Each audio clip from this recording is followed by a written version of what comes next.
maybe me more than others, but most middle school and high schools start very early in the morning, with the percentage of schools even starting before 8 a.m. This has a huge impact on adolescent learning and development. Today I'm going to show you why schools should start no earlier than 8:30 a.m. in middle schools and high schools. I will cover how lack of sleep can affect student learning, physical and mental development, and different accidents that can occur from lack of sleep. Let's dive right in and see how lack of sleep can affect student learning. Sleep has a huge impact on how well students learn. According to Mary Elizabeth Dallas of CBS News, the American Academy of Sleep Medicine believes that early school start times make it difficult for adolescents to get sufficient sleep on school nights, and chronic sleep loss among teens is associated with a host of problems, including poor school performance. Now, with fatigue, daytime sleepiness, clumsiness, and all of this, it's going to affect how they learn in the classroom. They're not going to be able to obtain all the information that is being taught. Just imagine if you're in class and you can barely keep your eyes open, are you really going to be able to take in all that information? I don't think so. According to a 2006 National Sleep Foundation poll, the organization's most recent survey of teen sleep, more than 87% of high school students in the United States get far less than the recommended 8 to 10 hours of sleep, and the amount of time that they are sleeping is decreasing, a serious threat to their health, safety, and academic success. The majority of those students are not receiving their sleep, so that means the majority of their students are not receiving the proper academics that they need. With grades becoming more important as the time goes through, attentiveness in class is very important. The second major reason for later start times is the effect that lack of sleep can have on a growing teenager. According to an article from the UCLA Sleep Disorder Center, when puberty begins, circadian rhythms shift a couple hours later. So now your body is telling you to go to bed at around 10 to 11 instead of around 8 to 9 when you were younger. So the need to sleep is delayed for about 2 hours, except these students are still being required to wake up at around 6:30, 7 o'clock to get on their buses, so they are not allowed to get the proper sleep that they need for school. So since puberty is altering these sleep teen cycles, it is necessary for school boards to push back the start time. According to Jane Brody, a personal health writer for the New York Times, insufficient sleep in adolescence increases the risk of high blood pressure, obesity, type 2 diabetes, and heart disease, said Dr. Owens, pediatric sleep specialist at Children's National Health System in Washington. So obviously these diseases can be very harmful. Are these school boards really going to risk the health of their students just to push the start time a couple hours earlier, a couple of minutes earlier? I don't think it's very smart. Now that we have talked about the effect of lack of sleep can have on adolescent learners, let's talk about some solutions to these problems. Secondary schools can first start off by pushing the start time past 8:30 to allow their students to receive an adequate amount of sleep before school.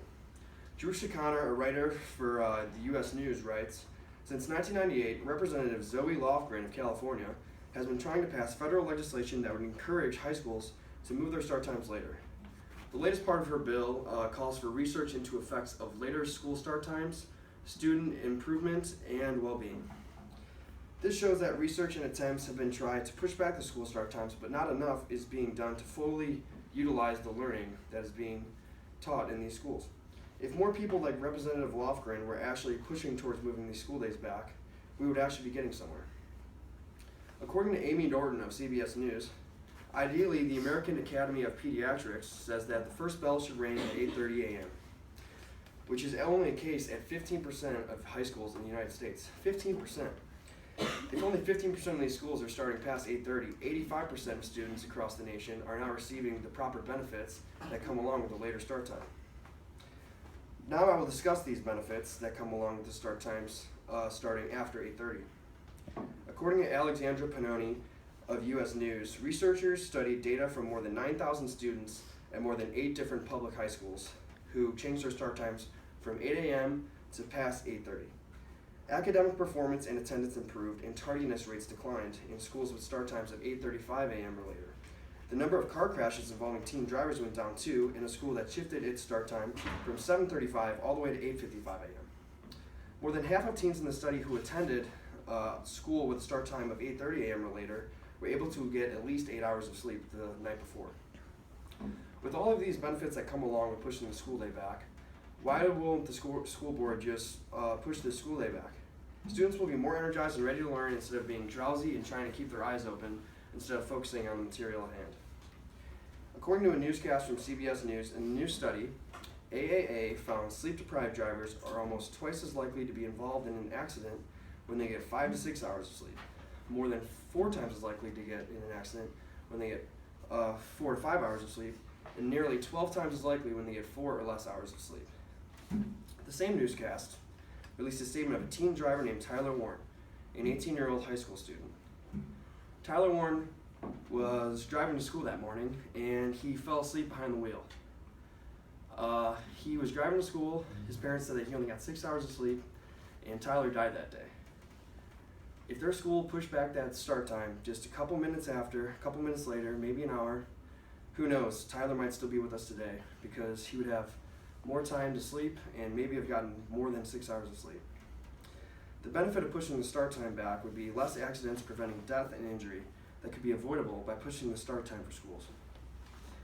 There are many benefits and clear examples that prove that pushing the school day back will benefit the students in many aspects of their academics and in their everyday lives. Losing sleep can be very detrimental and very bad for these adolescent learners. If you push the school day back to 8:30, this will help these problems and help students out by improving their student learning and their body development, and preventing different accidents that can happen in the future. So now, the next time that you guys put your head to the pillow, I want you guys to think about all those high school students and all those middle school students that have been up since 6:30, 6 o'clock, getting ready for the bus and getting ready for school, while you guys get to sleep in and get ready for your classes. Thank you.